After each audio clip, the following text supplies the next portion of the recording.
राजमाता राष्ट्रमाता जिजाऊ आईसाहेब यांचे वडील राजे लखुजीराव जाधव यांच्याबद्दल आज आपण थोडक्यात माहिती घेणार आहोत.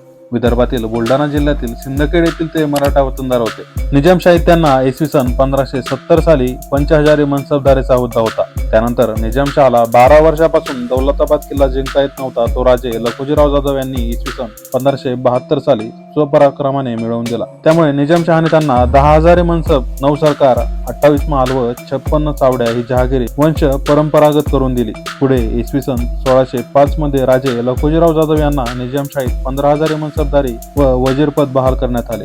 1621 साली राजे लखुजीराव जाधव हे मुघलांकडे गेल्यानंतर त्यांना 24,000 जात व 15,000 स्वार ही मनसबदारी, मीर ए समद हे पद, दक्षिणे त्यांना स्वतःला तसेच त्यांचे पुत्र, नातू व सोयऱ्यांना वतन देऊन सन्मान केला गेला. इसवी सन 1615 ते 1629 या काळात राजे लखुजीराव जाधव व त्यांचे जावई शहाजीराजे यांनी एकत्रित मराठा सत्ता बळकट करण्यासाठी प्रयत्न केले. राजे लखुजीराव